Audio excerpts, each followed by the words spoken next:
This week's episode of Let's Talk About Mental Health is Let's Talk About Fear. Why fear happens and how to tackle it so you can improve your mental health and well-being. So let's get talking.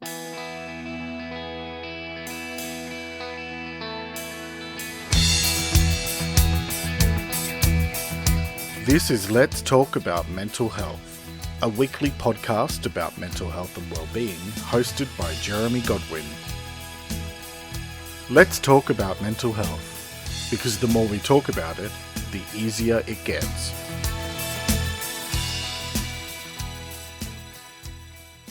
Hello, and a very warm welcome to episode 10 of Let's Talk About Mental Health, the podcast that's all about practical advice to improve and maintain your mental health and well-being. I'm Jeremy Godwin, and I'm very glad that you could join me again for this episode, which, as always, you can either listen to as a podcast or read on letstalkaboutmentalhealth.com.au. This week, we're going to be talking about fear, what it is, why it happens, and how to work through your fears in order to improve your mental health and well-being. Enough of the introductions, let's get talking. Fear. It's one of the most basic survival instincts that we have. It's what helped our ancestors to know when it was time to run so that they wouldn't be eaten by a saber-toothed tiger or one of the many other thousands of giant things that were trying to have them for dinner. As our lifestyles have evolved over the centuries and millennia, we've moved beyond the need to be constantly on alert in order just to survive. However, for a lot of us, that instinct, the fight, flight, or freeze response, which I'll talk about in a moment, that instinct can be overactive, or it can be hard to push through it so that we can do things that challenge us and help us to grow. And that's what we're talking about today. It's about how we get past fear so that we can live our lives to the fullest. What is fear?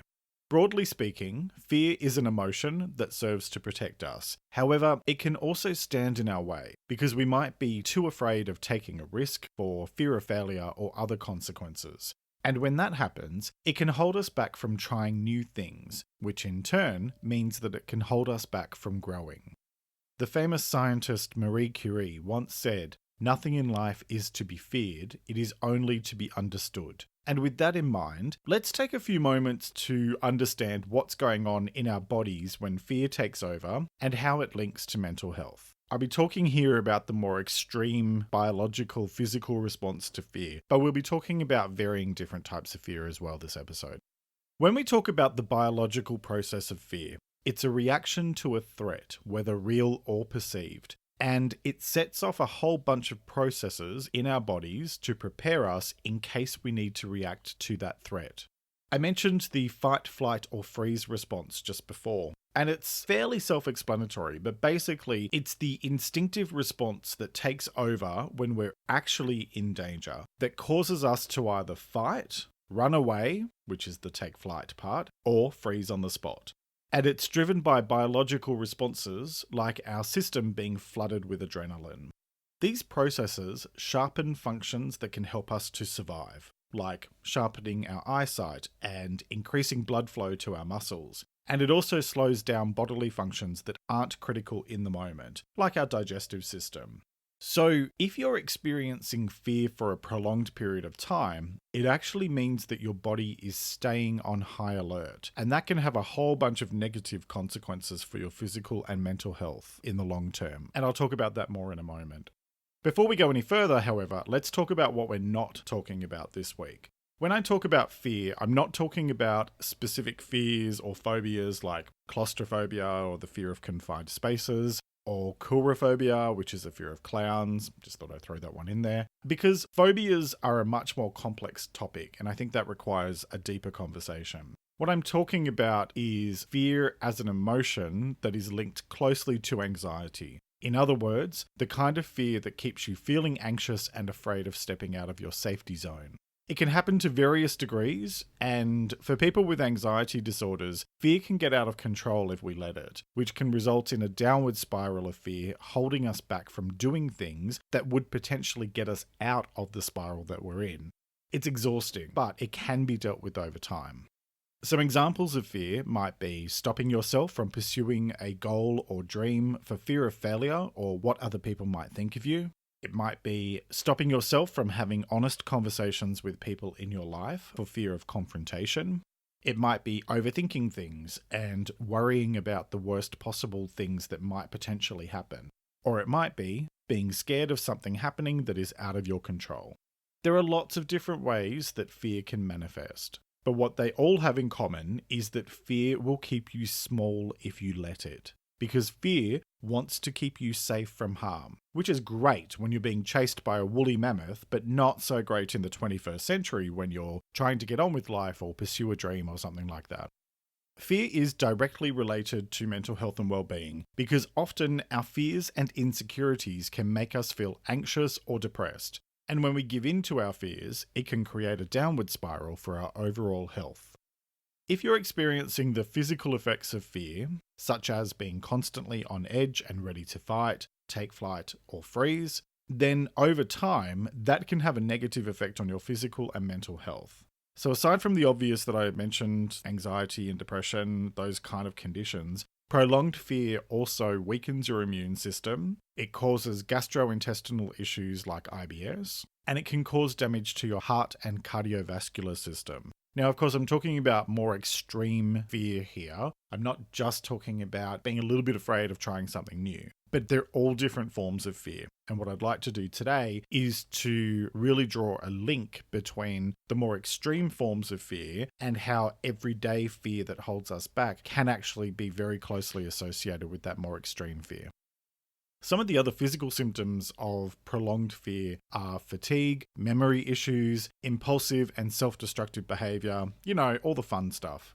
If that's happening, you need to go and see your doctor, no excuses. I'm going to spend the rest of the episode focused on the fear of taking risks and that type of level of fear, but bear in mind what I have just said. If you're experiencing prolonged fear and the symptoms that come with that, you need to really go and speak to a doctor, because over time, that can do real damage to your body. Now, continuing on with fear as a broad topic. Fear is a good protection mechanism, let's make no mistake about it. It's what tells us to get out of the way when a car is coming straight at us, for example. But it can also serve to overprotect us. Even if you're not dealing with the more severe type of fear that can be associated with serious anxiety or PTSD or other mental health issues, fear is still something that can constantly be in the back of your mind, trying to keep you from doing anything that might be out of your comfort zone. And if you let that type of fear win, then over time, you do yourself a lot of damage. Because if you don't take risks in life, then you don't grow, you stagnate. There is healthy and constructive fear, and there is unhealthy and destructive fear. And the challenge is to know the difference and be able to identify which is which, so that you can challenge unhealthy fears in order to grow. When it comes to fear, some of the biggest challenges in my life have been about the fear of losing something and the fear of pushing myself out of my comfort zone. Back in late 2015, I released a book about depression. It was my first nonfiction book, and I did a small speaking tour, and then I was going to go and do an expanded speaking tour in 2016. I was all booked in, but I became absolutely overwhelmed with severe anxiety and really severe anxiety, and I ended up having to pull the plug on it. Now, in hindsight, I'm well aware of the fact that I wasn't quite as cured of depression and anxiety as I thought I was at the time. And cancelling the tour actually turned out to be very fortunate because not only did I need to deal with what was still going on for myself health-wise, right at the time when I was supposed to be on tour, a good friend of mine passed away after a battle with breast cancer, and I was completely inconsolable for months on end. My point is that even though I can see the positives in what happened now, I am very well aware that the initial thing that set off a whole chain of events was fear of failure, because putting myself out there in that way tapped into a whole bunch of my insecurities. Before I made the decision to go ahead with starting the Let's Talk About Mental Health podcast, I had to think long and hard about whether or not I was willing to put myself in this position where my vulnerabilities and insecurities would all come bubbling to the surface for everyone to see. Thankfully, it worked out all right in the end, but those first couple of weeks were tough, and it really came down to pushing myself to work through my fears. So, why should you work through your fears? That's a great question, and the answer is probably going to be unique to each of us, because we have our own reasons for wanting to do things that might stretch us or challenge us. But the thing about working through your fears and taking risks in life is that by doing so, you get to achieve something that you want to achieve, and you get to shape your life to be the way that you want it to be, regardless of whether that's in some small way or some major way. Let me give you another personal example. I never learned how to drive until I was 32. I started taking lessons when I was 18, and then I was a front seat passenger in a car accident when my friend was driving. And even though we were thankfully unharmed, it really put a dent in my confidence when I then went to get back behind the wheel. So much so that I'd stopped lessons for a while. Then, not long after, I moved to the inner city of Sydney, and if you're familiar with the traffic in that city, you'll know that it's much easier just to get around by bus. And so I used that as an excuse to avoid getting my license for a very long time. And then I continued to do so when we moved to Melbourne when I was 25. But eventually, it became very clear to me that I couldn't avoid my fear for the rest of my life. And funnily enough, at the time that I was starting to think about doing something, I was managing someone who had been through similar trauma, but she had found a great driving instructor who specialized in that sort of thing for older learners, and something made me ask her for his details. I remember my first lessons so vividly, I was terrified. There's no other way to describe it. But I pushed past the fear, and I was able to do it because I had someone supportive teaching me who knew what my fear was and was able to guide me through it. So when I look at it now, I honestly don't know how I went so long without driving. And in fact, that one decision to push past my fear had flow-on effects that I could never have possibly imagined. Without my license, we would never have been able to move from the city to the country where we live now, which means that I would never have met all the wonderful people that I've met along the way, and quite frankly, I probably wouldn't be doing this podcast now either.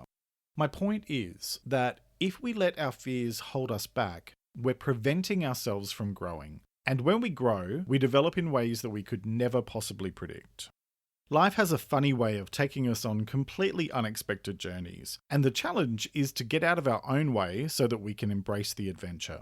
Confronting our fears and working through them is key to becoming what we might be. And besides, staying safe isn't a guarantee that nothing will go wrong. Helen Keller had a fantastic point when she said, "Avoiding danger is no safer in the long run than outright exposure. The fearful are caught as often as the bold."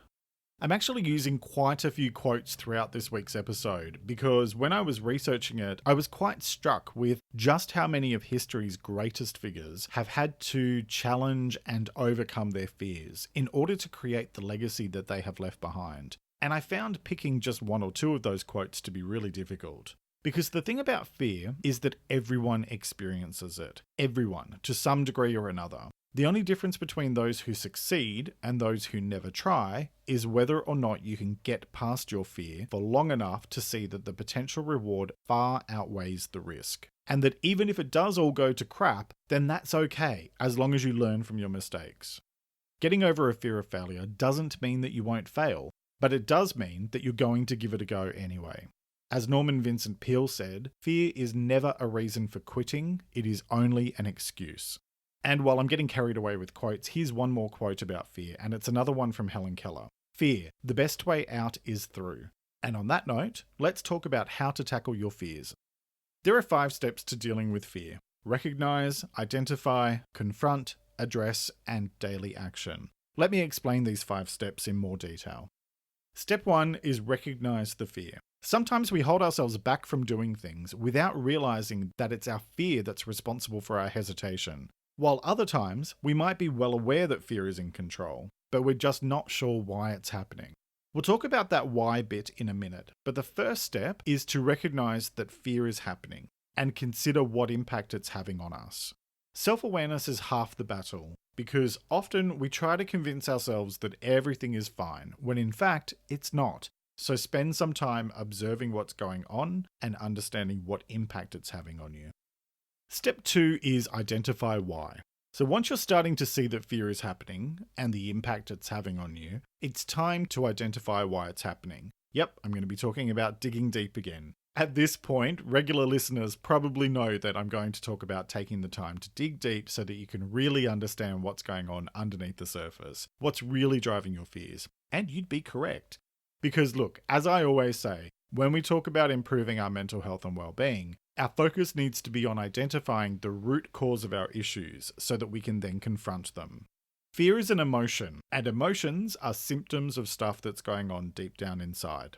It's a symptom of needs being unfulfilled, or emotional baggage from our past that's still weighing us down because we haven't confronted it and dealt with it. Identifying why could be as simple as asking yourself, why is this happening? And if you're in tune with your baggage, then you'll probably be self-aware enough to know what's really going on. But if you're not, then that's completely okay. Our minds have a cheeky habit of hiding traumatic and confronting stuff from us in order to protect us. So you might have to dig a little deeper to understand what's going on, or a lot deeper. I've talked about my favorite technique, the 5 whys, a couple of times in previous episodes, so I won't repeat it here. Feel free to listen to or read my baggage episode, which goes into a lot more detail. Or you could just Google 5 whys. My point here is to really dig deep until you understand what is really driving your fear. Don't just deal with it on the surface, really get into what's actually going on. To understand what needs to be confronted, you need to first understand what it is and why it's happening. Which brings me to step 3, confront it. Now, before you take any action to overcome your fears by addressing them head on, which we'll cover in a moment, is step 4, let's focus on step 3, which is confront it. I want you to spend a bit of time confronting your fears. In other words, confronting what they are and why they exist. This is uncomfortable stuff for a lot of people, and you might want to get some professional support while you do it. But in order to change things, you first need to be clear about what needs to change and why. Is your fear of failure responsible for you avoiding living your life? Do you walk away from relationships when things get too deep and meaningful because you have a fear of intimacy? Are self-destructive patterns emerging in your life time and time again because you have not addressed certain fears? Confront the truth, sit with it, really feel it, and acknowledge it and own it. I needed to do this when I went through quitting drinking nearly a year and a half ago, because part of my mind was rationalizing that I wasn't that bad. I only drank once or twice a week, and I didn't always get so drunk that I would make a fool of myself. So how bad was it really? But the reality is that I knew that it was taking more and more for me to feel drunk, and then once I was drunk, I would drink everything in a 10-mile radius. One of my last binges involved 3 bottles of Prosecco and almost an entire bottle of vodka all on my own. So things weren't exactly going to be getting better in a hurry. When I dug a little bit deeper, I accepted the fact that I had always relied on alcohol to give me bravery in social situations and to deal with stress. But the older I got, the more I drank. And the more I drank, the more of a hot mess I would become. In the back of my mind, I had always feared becoming an alcoholic because my father was one for many years. And I had to confront all of that to make a decision to quit once and for all. I'd quit before, but it had never lasted more than 3 months. Confronting that I had a problem and sitting with it and processing the fear around it is what made it stick for me this time. And my health has improved massively since I made that decision. So, once you've confronted it and you have a clear understanding of what the fear is all about and what impact it's having on you, it's time to move on to step 4, which is to address it. In other words, it's time to do something about it. Address your fear or fears either solo or with help, because you don't have to do things alone. But you do have to push yourself. It's up to you whether or not you're going to let your fears hold you back. If you need to change the way things are, then change the way things are. If you need more skills, get more skills. If you need more support, get more support. The only thing that's holding you back is you. Sure, there might be other obstacles that are beyond your control, but there is always a way around everything, even if that way involves going sideways or backwards for a little bit. When it comes to fear, the choice is yours. Confront it and overcome it, or let it overcome you. From there, I see the 5th and final step, although it's never really final, as being daily action. In other words, take action every day, because you don't just decide one day that you're done with the fear and be done with it. It takes constant work and effort. Take my example of quitting drinking. The first few months took a lot of work, because it was all too easy to make excuses and justify that being able to stop drinking for that long meant that I didn't really have a problem, so I could just have one glass. But because I'd sat with my fear and took the time to understand what was going on and how drinking was a manifestation of much deeper issues, I knew that I had gone well beyond the point of moderation ever being an option for me. Some people can do it, I can't. So in my example, acknowledging that I'm prone to addiction and making life decisions based on that has been one of the most important things that I've ever done for my mental health and well-being. So choose to take action every day to work on your fears, from the minor to the major. The minor might be reading an article or taking time to reflect. The major might be pushing yourself to actively do something that terrifies you. Whatever it is, take daily action that is aligned to continuing moving you forward. So let's say that you've worked through all of that, but you're still having trouble pushing past your fear. What do? The answer's fairly straightforward. Probably not as easy as you might like it to be, but the answer is get help. I think it's always best to try to be the one who drives your own change. After all, it's your life and it's your well-being, so you have the most to gain and therefore the greatest incentive. But there are some things that are just bigger than us. If you're dealing with deep-seated trauma from your past that's driving your fears, you cannot and you should not try to deal with that on your own. Go and see a professional immediately, if not sooner. You can deal with that stuff, but it takes time and hard work, and it needs professional support and guidance so that you don't accidentally break yourself.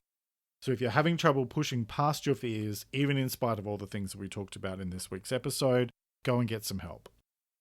So when it comes to fear and mental health and well-being, here are a few tips that I'd like to leave you with as I head towards the end of this week's episode. Number 1. Remember that fear is an emotional reaction that's designed to protect us, but sometimes it can do more harm than good if we let it. Number 2. Fears don't just cure themselves, they require work to process through them and confront them so that you can then address them. And number 3. Working through your fears will set you free of them because it will allow you to get past those things that have been holding you back. As always, I'm going to close out with a quote for you to reflect on. I like this quote by Marilyn French, which ties directly into this week's topic. And it is, "Fear is a question. What are you afraid of and why? Our fears are a treasure house of self-knowledge if we explore them." Let me repeat that. Fear is a question. What are you afraid of and why? Our fears are a treasure house of self-knowledge if we explore them. Alright, to summarize, fear is there to protect us, but if we let our fears control us, then we're actually doing ourselves damage in the long run. Roosevelt said it best when he said the only thing we have to fear is fear itself, and it's up to you to make the choice to challenge and overcome your fears. You can do it, and if it's important to you, then you will do it. Just remember to take things one day at a time. And that brings me to the end of this week's episode. Thank you very much for joining me. I hope that you got some useful advice for how to tackle this crappy stuff that we call fear. Next week, I'll be talking about the holidays. We're coming up to a time of year when things can be very challenging for some people, and there are lots of potential triggers like food and drink and family and all that stuff. So we're going to talk through how to look after your mental health and well-being and make the most of this time while you're doing that. I hope you'll join me again for that episode. Until then, stay in touch on social media. I post extra content throughout the week online, and you can find Let's Talk About Mental Health on Instagram, Pinterest, and Facebook at LTAMHofficial. That's LTAMHofficial. Also, you can go to the website to find extra content, listen to past episodes, and read the written version of every episode, along with the Mental Health Talk newsletter that I send out every Friday, which is full of hints and tips for making the most of your mental health and well-being. Head over to letstalkaboutmentalhealth.com.au. That's letstalkaboutmentalhealth.com.au. Just quickly before I go, if you enjoyed this episode, please take a moment to leave a review on your preferred podcast platform, because reviews help other people to find the show. And if you're feeling extra generous, please give Let's Talk About Mental Health a follow on Instagram and tell your friends about it. Thanks. So until next time, look after yourself and make a conscious choice to put positivity and kindness out into the world, because what you put out comes back to you. Thanks again, and talk to you next time.